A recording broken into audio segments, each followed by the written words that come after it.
Seigneur soit avec vous. Et avec votre esprit. Évangile de Jésus-Christ selon saint Matthieu. Gloire à toi, Seigneur.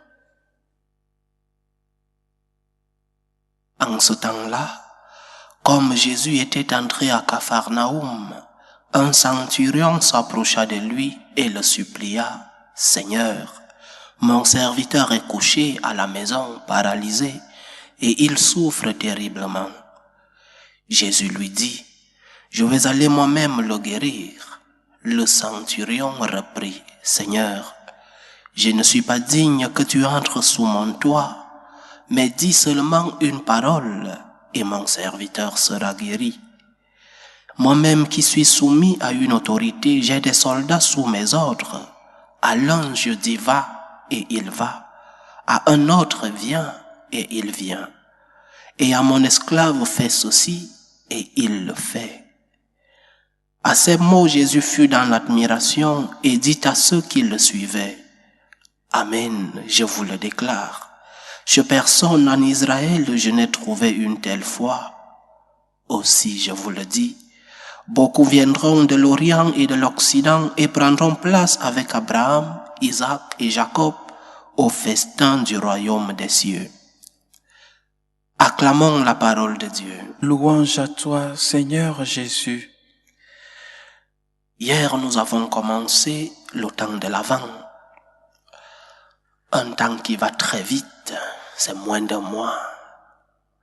Et cette année, encore moins. Cette année, c'est juste 4 dimanches. Mais 4 dimanches qui ne sont pas 4 semaines.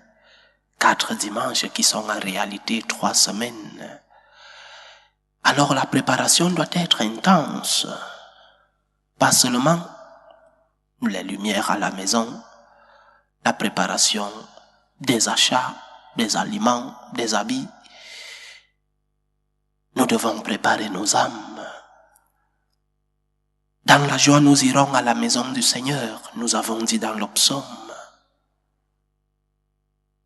Le Seigneur vient à ta rencontre. Dieu s'approche de l'homme. Comment te préparerais-tu si un grand invité t'annonçait que dans 3 semaines il sera chez toi? Ne ferais-tu pas tout? Un ménage extraordinaire. Des aliments extraordinaires pour préparer la venue de ce grand invité.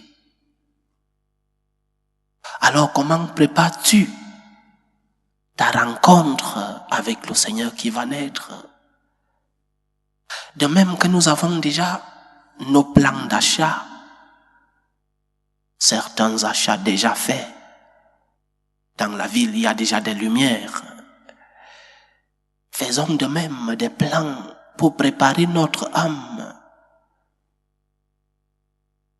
Et les plans que nous faisons, ce sont des choses que nous devrions faire chaque jour.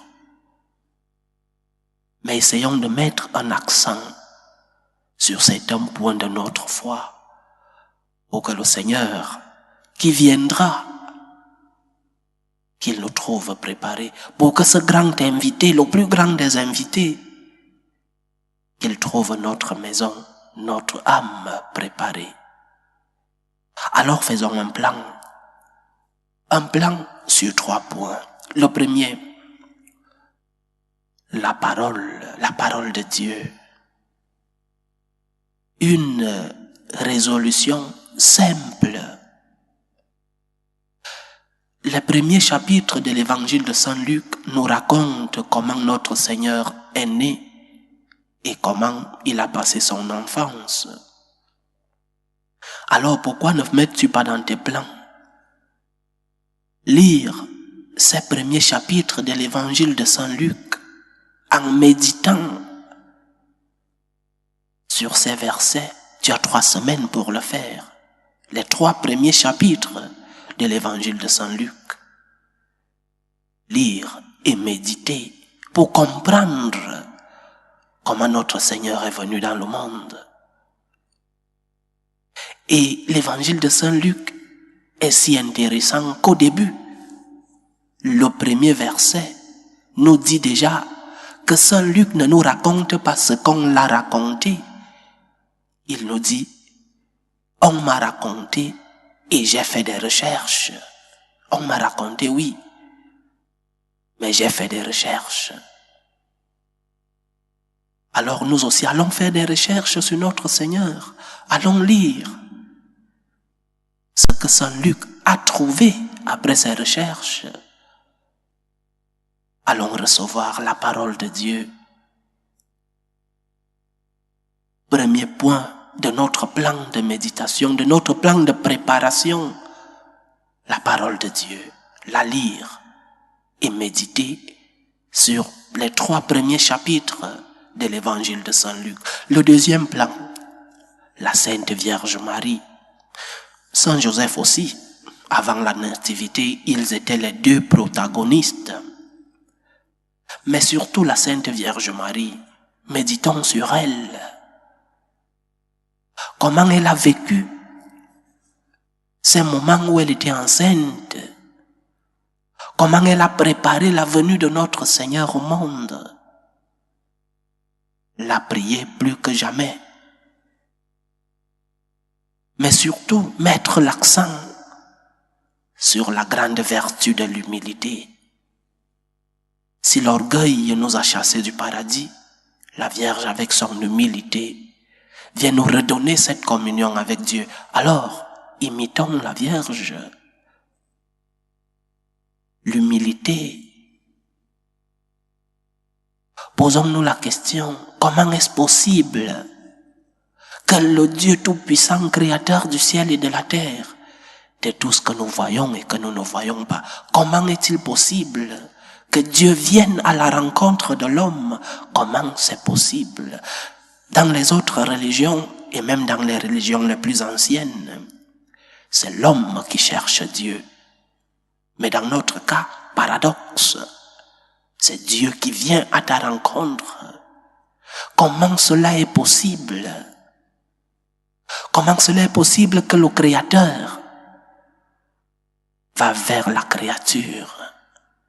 Comment cela est possible que le Tout-Puissant aille vers cette créature limitée que nous sommes et fragile, faible? La question de l'humilité. Il y a un psaume que je médite continuellement, le psaume 5. Il nous dit, « Qui suis-je, Seigneur? Qu'est-ce que l'homme pour que tu te souviennes de lui? Le Fils de l'homme pour que tu lui donnes le pouvoir? Qui suis-je? » Humilité. Dieu vient vers toi. Et lorsque Dieu vient vers toi, tu n'as qu'une réponse à lui donner. À genoux. Parce que le Seigneur vient à ta rencontre. Ouvre les yeux et regarde dans les autres religions. C'est l'homme qui va vers Dieu. Mais dans la tienne, c'est Dieu qui vient vers toi. Quelle réponse lui donnes-tu? Une réponse d'orgueil? Une réponse d'égoïsme? Quelle réponse donnes-tu à ce Dieu tout-puissant qui vient vers toi si fragile? Qu'est-ce que l'homme pour que tu te souviennes de lui? Et le Fils de l'homme pour que tu prennes garde à lui? Qu'est-ce que l'homme? Qui suis-je pour que la mère de mon Seigneur vienne me rendre visite? Dit Sainte Élisabeth à la Vierge lors de la visitation. Qui suis-je pour que la mère de mon Seigneur vienne me rendre visite? Qui suis-je pour que le Seigneur se rapproche de moi? Qui suis-je? Et lorsque la réponse viendra, cette réponse va te rendre stable. Avec les 2 pieds au sol, tu te diras, tranquille, je suis pas Dieu, je suis rien. Tout est grâce. Ce que j'ai, c'est la grâce de Dieu. Humilité. Alors ne tourne pas le dos à Dieu. Ce Dieu qui veut se rapprocher de toi a besoin de ton oui. le fiat de la Vierge Marie. Le fiat de la Vierge. Le Seigneur a besoin de ta réponse. Et quelle réponse lui donnes-tu? Une réponse d'humilité. Le Seigneur, le Créateur, le Tout-Puissant vient vers toi. Et tu vas lui tourner le dos. Ne tourne pas le dos à Dieu. Qui suis-je pour que tu viennes à moi, Seigneur? Seigneur, je ne suis pas digne de te recevoir, nous dit le centurion dans l'évangile d'aujourd'hui. Je ne suis pas digne de te recevoir. Nous ne sommes pas dignes de recevoir Dieu. Mais dis seulement une parole. Le Seigneur vient vers toi. Jésus dit au centurion, je vais aller moi-même le guérir. Je vais aller moi-même, Dieu qui se déplace pour rencontrer l'homme. Dieu veut se rapprocher de toi. Ouvre-lui les portes de ta maison. En ce temps d'avant où nous préparons la venue de ce Dieu, il te l'a déjà annoncé. Rends digne ta maison. Humilité. Le Seigneur s'approche de toi. Merci Seigneur. Je ne suis pas digne que tu entres sous mon toit. Je ne suis pas digne de te recevoir, disons-nous, à l'Eucharistie. Premier point de notre plan, la parole de Dieu. Lire les 3 premiers chapitres de l'évangile de Saint Luc et méditer sur nos lectures. Deuxième point, la Vierge Marie avec l'humilité. Je ne suis rien. Je ne suis pas digne de recevoir le Seigneur. Alors je me mets à genoux et je lui dis merci. Troisième point, la famille. S'il y a une fête qui, malgré tout, malgré les attaques, il y a quelques jours, je lisais que dans une mairie en France, il y a un lobby qui a porté plainte au maire parce que le maire a mis des images, un sapin et des images chrétiennes dans la mairie, des attaques. Mais malgré les attaques, j'ai des amis qui ne sont pas des chrétiens, qui sont d'autres religions, et qui vivent Noël, qui vivent la nativité comme la fête de la famille.